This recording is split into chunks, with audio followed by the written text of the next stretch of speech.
Hoje vamos falar sobre a ascensão e queda de um tradicional clube inglês. O Blackpool Football Club, que num espaço de 5 anos caiu da Premier League para a League 2.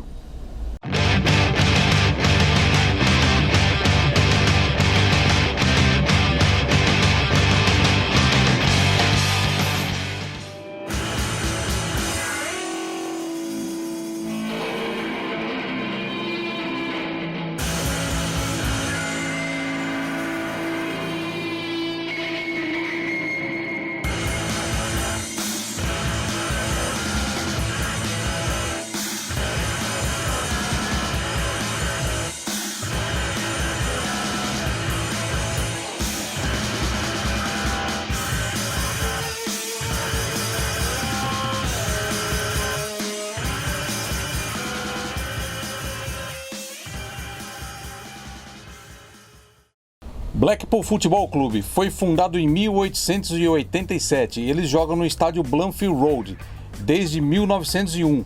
Os apelidos são Seasiders, The Pool ou The Tangerines, que é uma referência às cores do time. Exato. E com acesso à Premier League em 2009 e 2010, eles foram o primeiro time no futebol inglês a vencer todos os acessos através do sistema play-off. A rivalidade é com o Preston North End, que é conhecido como Derby de West Lancashire. O maior feito do Blackpool foi ter vencido a final da Copa da Inglaterra de 1953, a conhecida final de Stanley Matthews. Conhecida assim porque o time estava perdendo de 3-1 do Bolton e graças a uma atuação magnífica de Stanley Matthews, o Blackpool virou o jogo para 4-3. One of the players took quite a knock and the ref awards Blackpool a free kick. Mortensen takes it. Wham! He's done it. It's in. Blackpool and Bolton are on even terms with 3 goals apiece. Matthews again giving the game everything he's got in the Bolton goal Hansen. E durante o período pós-guerra, o Blackpool fez 3 finais de FA Cup em 6 anos. E nos anos 50 eles tiveram 4 top 6 do campeonato inglês, sendo que eles foram vice-campeões em 1955-56. O lema do clube é progresso, conforme escrito no brasão. Mas isso é o que menos tem acontecido nos últimos anos. Depois de disputar a principal divisão do futebol inglês, a Premier League, na temporada 2010-2011, o Blackpool despencou em pouco mais de 5 anos para a 4ª divisão inglesa, a League 2, envergonhando os seus torcedores. Sua torcida acusa o dono Owen Oyston de levar o clube a essa situação vexatória, e o clube é presidido pelo seu filho, Carl Oyston. Owen começou como vendedor de máquina de costura e depois que ele voltou para Blackpool, ele virou empresário no ramo de imóveis. E ele ficou milionário e comprou parte do clube em 1987. E a torcida está fazendo um forte boicote ao time. Eles não estão indo aos jogos e não estão comprando o merchandise oficial do clube. E o boicote atingiu em cheio o Blackpool, porque de 10 mil season tickets caiu para 600 nessa temporada. Inclusive, Renato, você foi para lá, não foi? Eu fui para lá agora há pouco tempo, né? E eu acabei conversando com o Andy Higgins, que é um dos líderes desse movimento de boicote ao clube. E ele até faz as camisetas e faz esse cachecol aqui, entendeu? E eles estão boicotando forte o clube. Nós vamos bater um papo agora, mostrar uma entrevista que eu fiz com ele lá em Blackpool.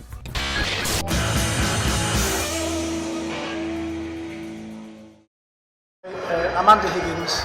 I'm a spokesperson for the Supporters Trust in Blackpool. I've been a fan for pretty much all my life. I've done about 125 grounds with Blackpool. And so what we're aiming to do with the boycott is make it known to everybody, parliamentarians, pressure group people, everybody, that we need the Oystons to move on because I think they're bad custodians of our club. Simple.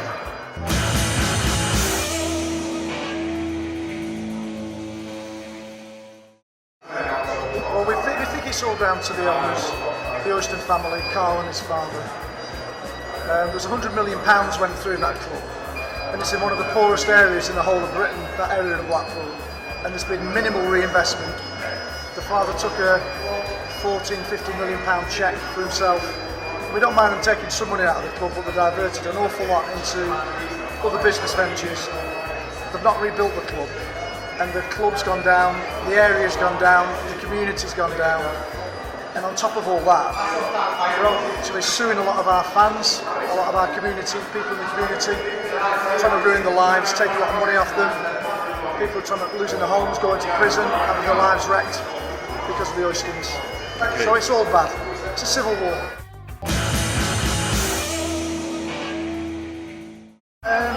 It's hard to predict. I mean, there's a lot of court cases going on. There's one big one against the Oyston family from Valeri Bellicon Football Holdings, which could be quite a big settlement. That might change things.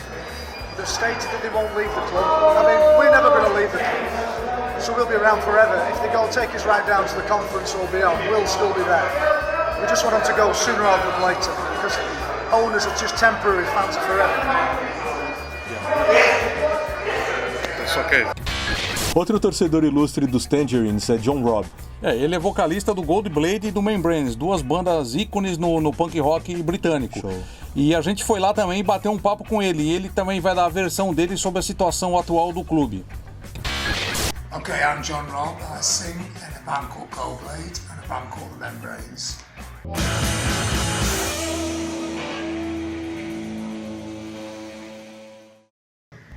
Well, I've been seeing Blackpool games since the early 70s. I'm from Blackpool originally, I'm a Blackpool fan. It's always been a club. In the 1950s, it was a big club, big British club. You know, it came second in the league, won the famous 1953 FA Cup final. It's got a great history. The 70s, it's in a bit of a decline, and then in the 80s, very bad decline, and then it started to go back up again.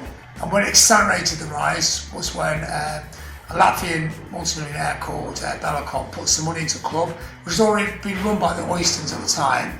So when the club was doing fairly well, people didn't trust the Oystons, but they didn't want to say too much about it, but they didn't not very likeable people. The father Oyston, the main guy, the old guy's about 82, Owen Oyston, he was put in jail for rape for about 3 years. That's about 20 years ago. And his son, Carl Oyston, is a frontman of the club. So he doesn't really run the club, he doesn't even like football. These are millionaires who like going hunting and shooting out in the countryside. They're not football people. They're a Blackpool family though, so you have to give them that. I actually do think Owen Oyston probably is, in his weird way, genuine a Blackpool fan, but he's also a big fan of money. And I think that's when the club went into the Premiership, you get like a parachute payment, and you're meant to reinvest it in the club and the players and the infrastructure. They kind of reinvested it into themselves, and then the club, obviously at that point, you're going to hit a free fall. What should have happened when we got relegated for the Premiership, the club should have just been a mid-table championship club. It's a small town, it hasn't got a lot of money. Being in the Premiership was one level above. It was brilliant being there. It's one of the most amazing days of my life, the day we got promoted.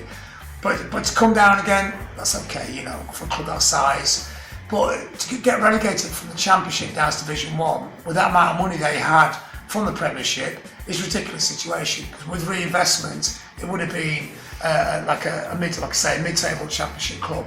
So if the club's run really badly, the money is being pocketed, and all the time you just hear stuff about the way the club's run.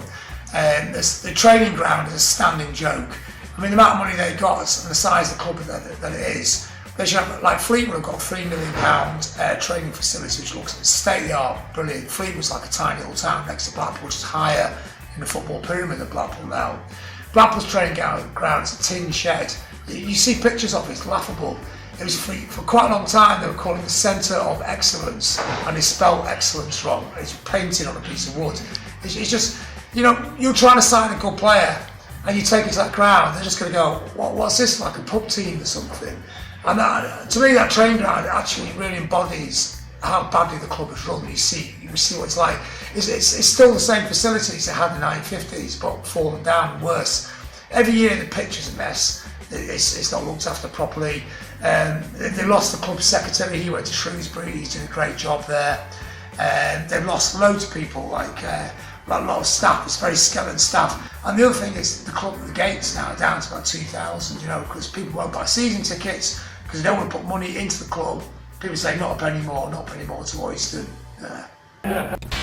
Bom, pessoal, esse foi o programa da Ascensão e Queda do Blackpool Futebol Clube. Curta o vídeo, assina o canal e até o próximo programa. Valeu, pessoal, até mais.